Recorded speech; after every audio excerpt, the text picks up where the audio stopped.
Black Janitor told Paralyzed Billionaire, Dar CEO, "I will help you walk." She thought he joked until... At 11 p.m., Sterling Tower hummed with the quiet efficiency of after-hours maintenance. Malik Washington pushed his cleaning cart down the marble hallway of the 50th floor, whistling softly to himself. At 28, he'd been working the night janitor shift for 3 years, putting himself through physical therapy school during the day. His dream was to help people recover from injuries. But for now, he cleaned the offices of those who could afford his future services. The executive suite was always his last stop. Most nights, it was empty. But tonight, light spilled from under the corner office door. Malik knocked gently. "Come in," called a voice, tired, feminine, edged with frustration. Malik entered to find Cassandra Sterling, CEO of Sterling Industries, sitting behind her massive desk. At 35, she was known as the Ice Queen of Tech, brilliant, ruthless, and utterly uncompromising. But tonight, she looked different, exhausted, vulnerable. More importantly, she was in a wheelchair. The accident had happened 6 months ago, a skiing collision that shattered her spine and changed everything. The business world whispered that Sterling Industries would crumble without their formidable leader at full strength. Cassandra was determined to prove them wrong, even if it meant working 18-hour days from her chair. "I'm sorry to disturb you, Miss Sterling. I can come back later," Malik said quietly. "No, it's fine. I'll be here all night anyway." She gestured weakly at the pile of documents. "Board meeting tomorrow. Need to review everything twice as carefully now that they're watching for signs of weakness." Malik noticed the pain medication bottles on her desk, the way she rubbed her temples, how her hands shook slightly from exhaustion. His physical therapy training kicked in automatically. "Miss Sterling, when's the last time you took a proper break?" She looked up, surprised by the personal question from the janitor. "Breaks are luxuries I can't afford, Mr. Washington. Malik Washington. And ma'am, with respect, burnout won't help you prove anything to anyone. I appreciate the concern, but I'm fine." But she wasn't fine. Malik could see the signs, the shallow breathing, the tension in her shoulders, the way she held herself rigid against pain. 6 months post-injury. She should be further along in her recovery, but she was clearly pushing too hard. "I don't mean to overstep," Malik said carefully, "but I'm studying physical therapy. Your posture suggests you're experiencing significant muscle tension. Are you doing any rehabilitation exercises?" Cassandra's laugh was bitter. "Mr. Washington, I've seen the best specialists money can buy. They all say the same thing. I'll never walk again. So no, I'm not wasting time on false hope." Malik felt something stir in his chest, not pity, but professional frustration. "Ma'am, may I ask what type of spinal injury you sustained?" "Incomplete T12 fracture." "Why does it matter?" Malik's eyes widened. "Miss Sterling, incomplete T12 injuries often have potential for significant recovery. Who told you there was no hope?" "Dr. Harrison at Presbyterian, the best neurosurgeon in the city. He's excellent for surgery, but recovery is different. It requires specialized rehabilitation, consistent therapy, and time." Malik paused, weighing his words carefully. "Miss Sterling, I will help you walk again." Cassandra stared at him in shock. "Excuse me?" "I'll help you walk, if you're willing to trust me. You're a janitor. I'm also 8 months away from my physical therapy degree. I've studied spinal recovery extensively, and I believe in possibilities that others might dismiss." His voice was steady, confident. "I've seen incomplete T12 patients walk again. It's not easy, but it's possible." Cassandra studied his face, searching for signs of delusion or false hope. Instead, she saw quiet determination and professional knowledge. "You're serious?" "Completely serious. And why would you help me? What's in it for you?" Malik considered the question. "Because everyone deserves the chance to fight for their dreams. And because I became a physical therapist to help people others have given up on." For the first time in months, Cassandra Sterling felt something she'd forgotten existed. Hope. Hello, my Stop Racism family. Thank you for tuning in today. Before we dive deeper into this beautiful love story, I want to hear from you. Where are you watching from? Drop your country and state in the comments below. Also, I'd love to know your thoughts. What did you think of the story so far? Do you believe love can truly conquer prejudice? Let us know in the comments. We love reading them, and trust me, your words motivate us to keep making these videos. Let's make this video reach at least 50 comments. Your support means the world to us, and it drives us to create even more meaningful content for you. So don't forget to comment, share, and keep spreading love. The next morning, Cassandra couldn't stop thinking about the janitor's bold promise. During her board meeting, she found herself distracted, remembering Malik's confident words and the way he'd assessed her condition with surprising expertise. "Cassandra, are you listening?" Board member Patricia Winters asked sharply. "Of course. The Morrison contract requires revision. We finished discussing Morrison 20 minutes ago. We're on quarterly projections now." Embarrassed by her distraction, Cassandra forced herself to focus. But her mind kept returning to the possibility, however remote, that maybe the doctors were wrong. Maybe walking again wasn't impossible. That evening, she waited until the building was nearly empty before calling her assistant. "Janet, I need you to research someone for me. Malik Washington works night maintenance here. I want to know everything about his background and education." The report arrived within hours. Malik Washington, age 28, enrolled in the University of Portland's physical therapy program with a 3.9 GPA. Previously served as a medic in the Army, specialized in trauma rehabilitation. Glowing recommendations from professors, financial aid recipient working multiple jobs to pay for school. The file also contained personal details that surprised her. Malik was a single father to a 5-year-old daughter named Amara. His wife had died in a car accident 3 years ago, the same accident that inspired his career change from construction to physical therapy. That night, Cassandra stayed late again, hoping Malik would appear. At 11:15, he knocked on her door. "Miss Sterling, I have your report." "What report?" "On your medical history and current treatment plan. I spent the day researching your injury type and reviewing recent studies on spinal rehabilitation." Cassandra blinked in surprise. "You researched my medical condition?" "With your permission, I'd like to propose a rehabilitation plan, not to replace your doctors, but to supplement their work with specialized exercises and techniques specifically designed for incomplete T12 injuries." "Mr. Washington, please just hear me out." Malik pulled out a folder thick with printed articles and hand-drawn diagrams. "Recent studies show that intensive, targeted rehabilitation can restore significant function in cases like yours. The key is neuroplasticity, the brain's ability to form new neural pathways around damaged areas."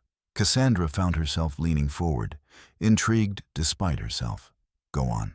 "Your injury damaged some neural pathways, but left others intact. With the right stimulation and training, we can potentially strengthen existing connections and develop new ones.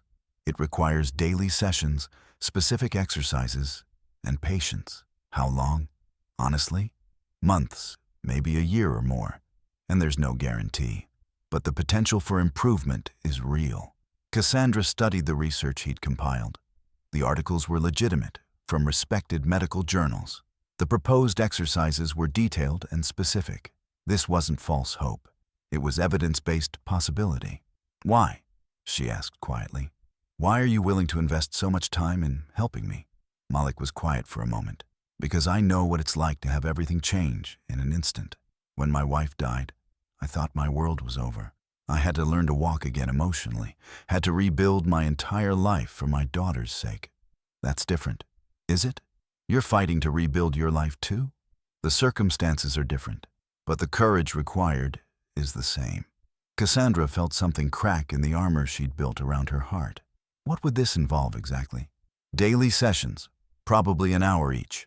We'd start with basic mobility exercises and progress gradually. I'd work around your schedule, early morning, lunch breaks, whatever works." "And your payment?" "I don't want payment. I want experience. Working with someone with your specific injury type would be invaluable for my studies and future practice." "Mr. Washington, I don't accept charity." "Then don't think of it as charity. Think of it as a partnership. You help me learn, I help you heal." Cassandra stared at the research spread across her desk, then at the earnest young man who believed in possibilities her expensive doctors had dismissed. "When would we start?" "Tomorrow, if you're willing. I'll need to clear it with my medical team." "Of course. But Miss Sterling, Don't let their skepticism override your determination. Sometimes the people closest to a situation can't see the possibilities that are obvious to fresh eyes. After Malik left, Cassandra called Dr. Harrison. Physical therapy with a student janitor? Cassandra, that's not appropriate medical care. He's not just a janitor. He's a physical therapy student with specialized knowledge of spinal injuries. The prognosis hasn't changed. You have an incomplete T12 fracture with limited potential for recovery. But not no potential?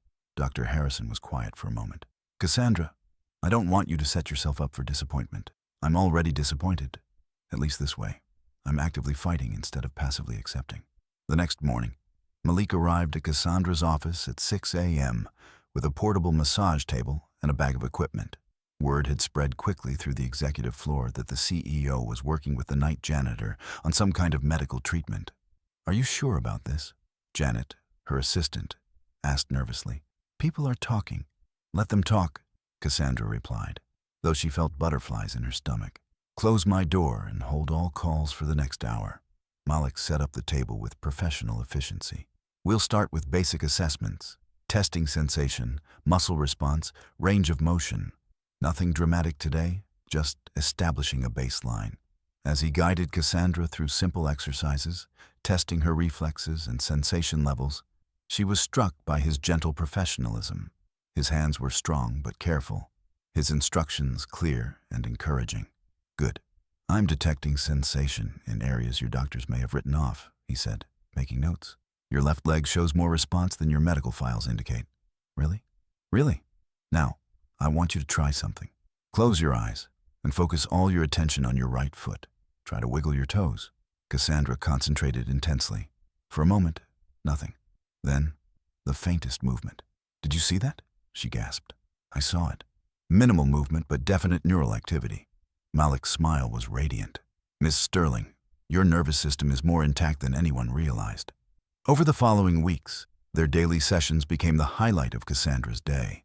Malik was patient but challenging, pushing her to attempt movements that seemed impossible while never making her feel foolish for trying. Physical therapy isn't just about muscles and bones, he explained during one session. It's about retraining the brain to communicate with the body. Every attempt, even failed ones, strengthens those neural pathways. Is that why you make me visualize walking, even when I can't feel my legs? Exactly. Your brain needs to remember the pattern before your body can execute it. The progress was slow but measurable. Sensation returned gradually to areas that had been numb. Muscle response improved incrementally. Most importantly, Cassandra's outlook began to change. You know, she said one morning as Malik guided her through leg exercises, I haven't thought about work for an entire hour. That hasn't happened since the accident. Good. Healing requires mental rest as much as physical therapy. Where did you learn so much about the psychological aspects of recovery? Malik's hands stilled for a moment. Personal experience. After my wife died, I went through my own kind of rehabilitation. Learning to live again, to hope again. My daughter Amara was my motivation then, just like walking is your motivation now. Tell me about her. She's 5, brilliant and completely fearless. She wants to be a doctor so she can fix people like Daddy does. His voice softened with love. She's the reason I push myself to be better every day. She sounds wonderful. She is. And she's very curious about why Daddy spends so much time at work lately. I may have mentioned that I'm helping someone very important learn to walk again. Cassandra felt warmth spread through her chest. What did you tell her about me? That you're brave and strong and working very hard to get better. She wants to meet you someday. The idea of meeting Malik's daughter both terrified and intrigued Cassandra. She'd never been around children, had always been too focused on business to consider family. But something about the way Malik talked about Amara made her curious about the little girl who'd inspired such devotion in her father. 3 months into their therapy sessions, Cassandra achieved something that shocked everyone, including herself. During a routine exercise, she managed to lift her right leg 3 inches off the table. Malik, look, she exclaimed, tears streaming down her face. I see it. I see it. He was grinning so widely she thought his face might split. Miss Sterling, you just proved every doctor wrong. I can't believe it. I actually moved my leg. This is just the beginning. If you can do this, We can work towards so much more. Word of Cassandra's progress spread through Sterling Industries like wildfire. Some employees were genuinely excited for their CEO. Others whispered skeptically about false hope and inappropriate relationships between the executive and maintenance staff. The criticism reached its peak when board member Patricia Winters confronted Cassandra directly. This therapy arrangement with the janitor is becoming a distraction, Patricia said during a private meeting.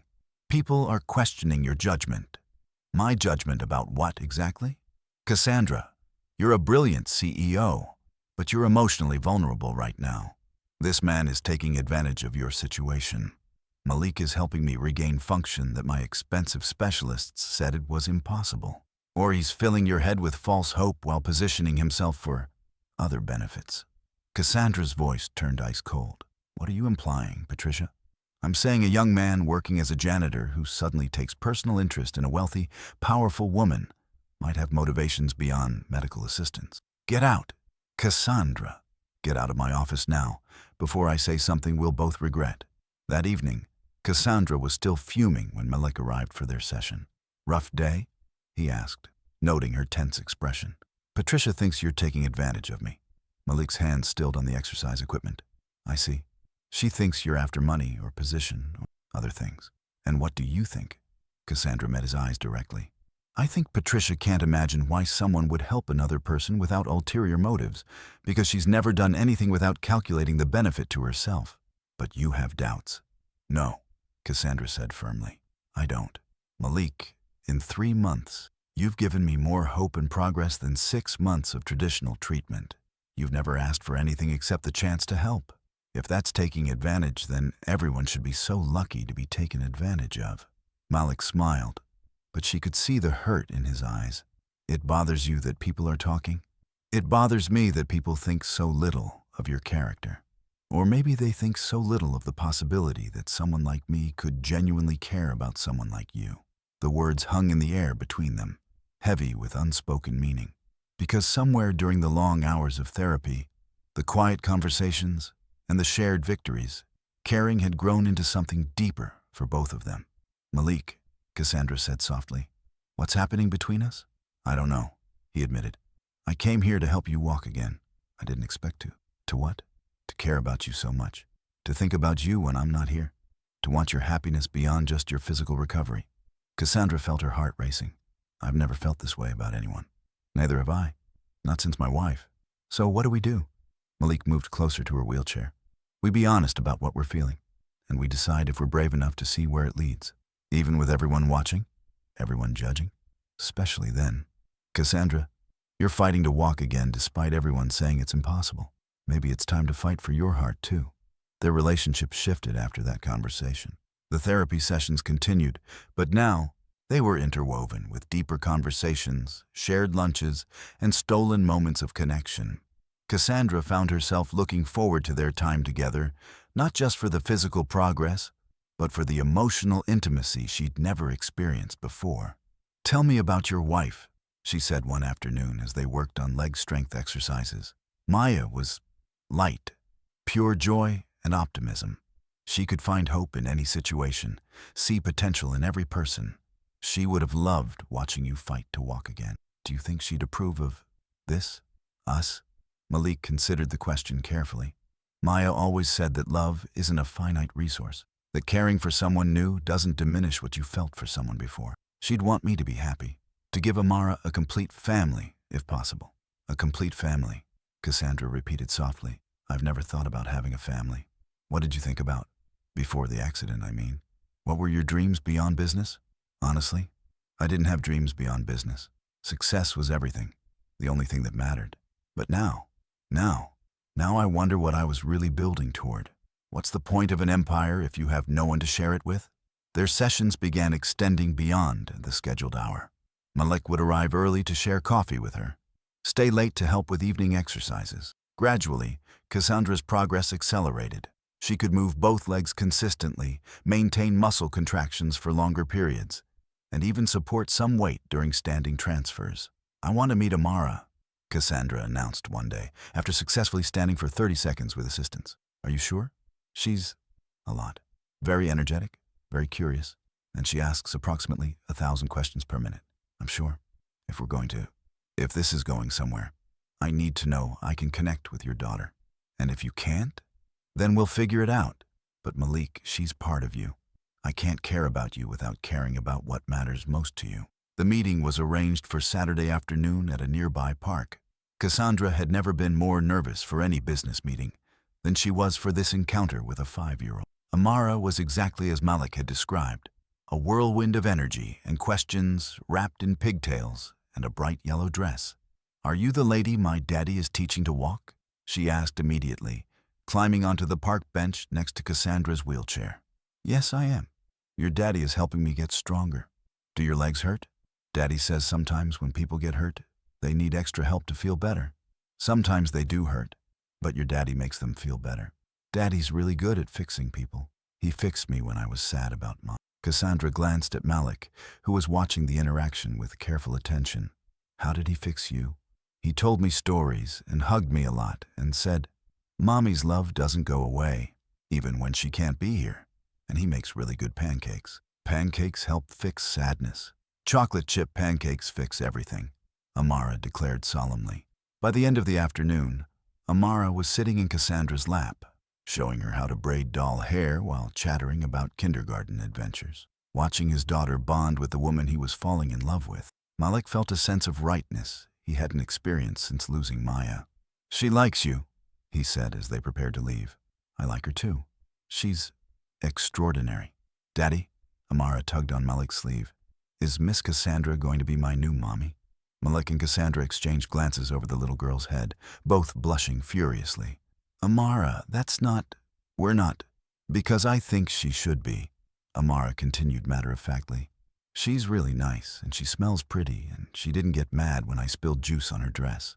Sweetheart, these things take time to figure out," Malik said gently.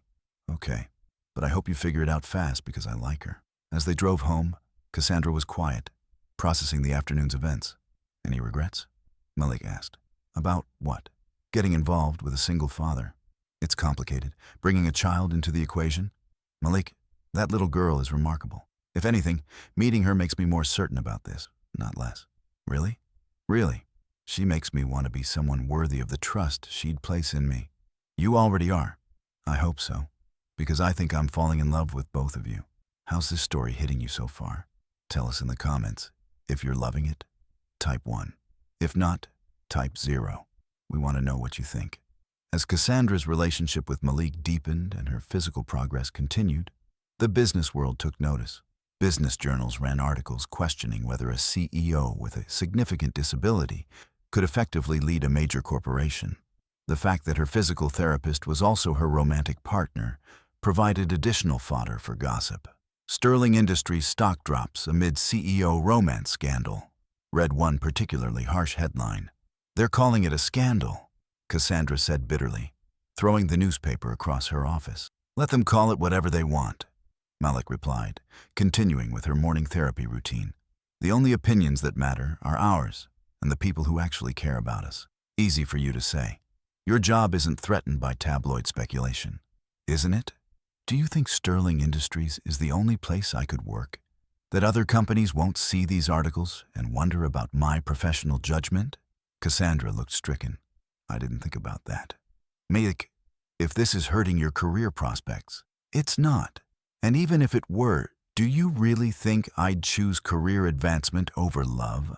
The external pressure intensified when Cassandra's biggest competitor, Morrison Tech, launched a hostile takeover bid. The timing wasn't coincidental. They were betting that Sterling Industries was vulnerable due to questions about Cassandra's leadership. "The board is panicking," Janet reported during an emergency meeting. "Morrison's offering a premium price, and some shareholders are interested. Set up a board meeting for tomorrow," Cassandra commanded. "It's time to remind everyone why they appointed me CEO in the first place." That evening, Malik found Cassandra working late again, stress evident in every line of her body. "You're tense," he observed, beginning to massage her shoulders. "I might lose everything tomorrow. The company, my position, everything my father built." "And if you do?"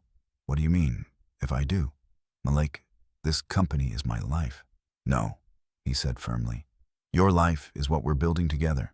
Your life is the progress you've made, the strength you've shown, the love you've discovered. The company is just business. Just business? It's a multi-billion-dollar corporation. And you're irreplaceable. The company isn't. Cassandra stared at him. How can you be so calm about this? Because I've learned what really matters. When Maya died, I thought I'd lost everything. But I still had Amara. I still had hope. I still had the ability to build something new. You could lose Sterling Industries tomorrow and still be the strongest, most remarkable woman I know. But what would I do? Whatever you wanted. Start a new company. Become a physical therapy advocate. Write a book about recovery. The possibilities are endless when you stop defining yourself by what you have instead of who you are. His words gave her a strength she didn't know she possessed. The next morning, Cassandra entered the boardroom with newfound confidence. Ladies and gentlemen, she began, Morrison Tech is betting that Sterling Industries is weak because they believe I am weak. They're wrong on both counts. She proceeded to outline Sterling Industries' strongest quarter in company history, detailed expansion plans for emerging markets, and a comprehensive strategy for maintaining market leadership. But what about your personal situation? Patricia Winters asked carefully. What about it?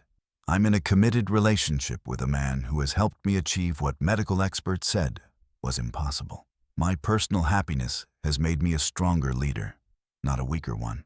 The press attention demonstrates that we're a company worth talking about. Any publicity that doesn't involve criminal activity is beneficial publicity. Board member Robert Chen leaned forward. Cassandra, we need to know, are you planning to marry this man? That's a personal question, but I'll answer it. Yes, I am. Malik Washington is going to be my husband. Amara will be my stepdaughter. And together, we're going to build a life that balances professional success with personal fulfillment. The room fell silent. Then, surprisingly, Robert began to clap. Congratulations, Cassandra. It's about time you found happiness. One by one, the other board members joined the applause. Even Patricia, though she looked reluctant, nodded her approval. So, Robert continued, are we going to let Morrison Tech think they can take advantage of our CEO's personal joy? Or are we going to show them what a happy, healthy leader can accomplish? The vote to reject Morrison's takeover bid was unanimous. 6 months later, Cassandra had achieved something her doctors still called miraculous. She could walk short distances with minimal assistance, stand for extended periods, and had regained most sensation in her legs. More importantly, she'd learned to balance her fierce ambition with genuine human connection. I have something to ask you, Malik said one evening after their therapy session. What's that? Actually, let me show you first. He helped her stand, then stepped back. Walk to me. Malik, you know I can only manage a few steps. Trust me. Walk to me. Cassandra took a tentative step, then another. To her amazement, her legs felt stronger than usual, more stable. She took a third step, then a fourth. By the time she reached Malik, she'd walked 10 feet completely unassisted. How did I do that? She gasped. Because you were ready. Your body has been ready for weeks. Your mind just needed to catch up. Malik dropped to one knee, pulling out a simple diamond ring. Cassandra Sterling, you taught me that miracles happen when two people believe in each other completely. Will you marry me? Cassandra stared at the ring, then at Malik's hopeful face, then at her own legs that had carried her across the room. Yes, she whispered. Yes, absolutely yes. As he slipped the ring onto her finger, Cassandra realized that the greatest miracle wasn't learning to walk again. It was learning to love and be loved in return. There's one more thing, Malik said, standing and wrapping his arms around her. Amara helped pick out the ring. She also has some opinions about the wedding, such as purple flowers, chocolate cake, and she wants to be the flower girl who announces that her daddy is marrying the bravest lady in the world. That sounds perfect. Cassandra laughed, tears streaming down her face. All of it sounds absolutely perfect. The engagement announcement sent shockwaves through both the business world and the medical community. Cassandra Sterling, the CEO, who'd defied every prediction about her recovery, was marrying the man who'd helped make that recovery possible. The media requests are overwhelming, Janet reported. Everyone wants to interview you both. No interviews, Cassandra decided. This is about our life, not public consumption. But planning the wedding proved more complicated than anticipated. Cassandra's high-profile status meant security concerns, and her recent physical progress required careful consideration of accessibility needs. What if I can't walk down the aisle? Down the aisle, she asked Malik during one of their planning sessions. Then you'll roll down the aisle, or I'll carry you, or we'll figure out something else entirely. Cassandra, our marriage isn't about a perfect ceremony. It's about choosing each other every day for the rest of our lives. Amara had become their unofficial wedding planner, with very specific requirements for the big day. The flowers have to be purple because that's Mommy Maya's favorite color, and she's watching from heaven, Amara explained seriously. And Daddy has to wear a purple tie so she knows we remember her. Cassandra was touched by the little girl's inclusion of her late mother in their celebration. That sounds beautiful, sweetheart. Purple will be perfect. And you have to promise to take care of Daddy because sometimes he forgets to eat when he's worried about people. I promise to take very good care of him. Will you help me? Yes, we can be a team. The wedding planning also forced Cassandra to confront her relationship with her own family. Her parents had died years earlier, but she had cousins and business associates who'd been important in her life. Some of them won't approve, she told Malik honestly. My cousin Richard actually asked if I was sure about marrying the help. And what did you tell him? I told him that you're not the help. You're the love of my life, and that if he couldn't respect that, he wasn't welcome at our wedding. That must have been difficult. Actually, it was liberating. I spent so many years trying to meet other people's expectations. Now I only care about meeting yours and mine. 3 weeks before the wedding, Cassandra achieved another milestone. She walked for 20 minutes straight during a physical therapy evaluation. The progress was so significant that her doctor requested permission to document her case for medical journals. Your recovery could inspire thousands of people with similar injuries, Dr. Harrison explained. Would you consider allowing us to publish your story? Cassandra looked at Malik. What do you think? I think if our story can give hope to other people, we should share it, but only if you're comfortable with the exposure. We'll do it, but with conditions. Any publication must emphasize that recovery isn't guaranteed, that it requires tremendous work, and that success should never be measured solely by physical improvement. Agreed. That evening, as they sat in Cassandra's penthouse planning seating charts, Malik brought up something that had been on his mind. Are you sure you want to keep working the same schedule after we're married? You've proven everything you needed to prove at Sterling Industries. What are you suggesting? I'm suggesting that maybe it's time to think about what you want to do, not what you feel you have to do. You could cut back your hours, travel more, spend time with Amara. Start a family of our own, Cassandra asked quietly. Would you want that? A year ago, I'd have said absolutely not. Business was everything. But now, yes, I think I'd like to try. Even with the risks? Malik, 6 months ago, I couldn't feel my legs. Now I'm walking and planning a wedding and talking about having children. I've learned that the biggest risk is not taking any risks at all. The morning of the wedding, Cassandra woke up in her penthouse feeling nervous but excited. As her hairstylist worked and her makeup artist applied final touches, she reflected on the journey that had brought her to this moment. Knock, knock, called a familiar voice from the doorway. Amara! Cassandra exclaimed as the little girl bounced into the room wearing a purple flower girl dress. You look absolutely beautiful. So do you. Daddy's going to cry when he sees you. Happy tears, I hope. The happiest? He's been smiling for 3 days straight. As they prepared to leave for the ceremony, Cassandra's assistant Janet handed her a letter. This came for you this morning. The messenger said it was urgent. Cassandra opened the envelope to find a handwritten note from Dr. Harrison. Dear Cassandra, I wanted you to know that your recovery has changed my approach to treating spinal injuries. I've begun incorporating hope and alternative therapies into my treatment plans. You've reminded me that healing involves more than medical procedures. It requires belief, determination, and love. Thank you for being my teacher. Congratulations on your wedding. Dr. Harrison. Cassandra smiled, tucking the letter into her bouquet. Even her skeptical doctor had learned to believe in possibilities. The ceremony took place in the botanical gardens, surrounded by purple flowers just as Amara had requested. As the music began, Cassandra felt a moment of panic. What if I fall walking down the aisle? Then we'll help you up and keep going, Janet assured her. But you won't fall. You're stronger than you know. Taking a deep breath, Cassandra stepped onto the petal-strewn pathway. One step, then another.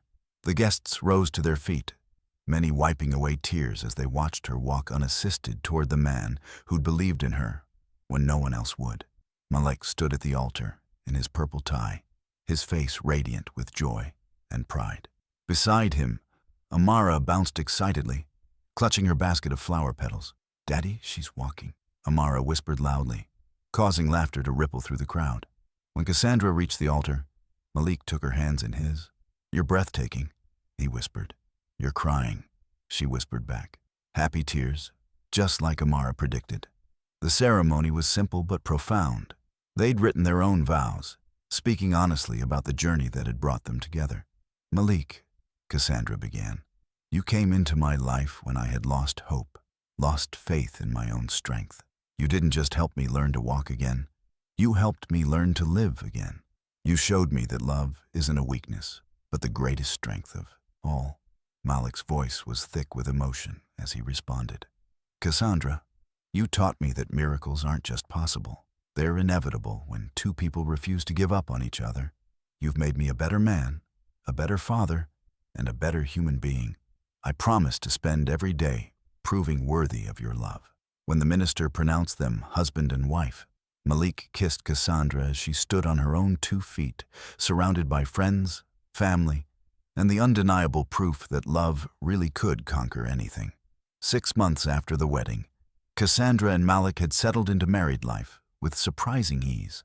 They'd moved into a beautiful house with a backyard where Amara could play, and Cassandra had reduced her work schedule to spend more time with her new family.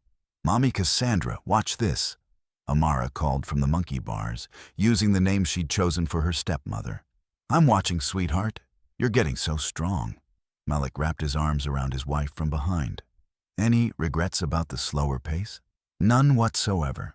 I've discovered that success isn't just about building an empire. It's about building a life worth living." "Speaking of building," Malik said with a smile, "I have some news." "What kind of news?" "I graduated yesterday. I'm officially a licensed physical therapist." "Malik, that's wonderful. Why didn't you tell me you were getting your results?" "Because I wanted to surprise you. And because I have a proposition." "I'm listening.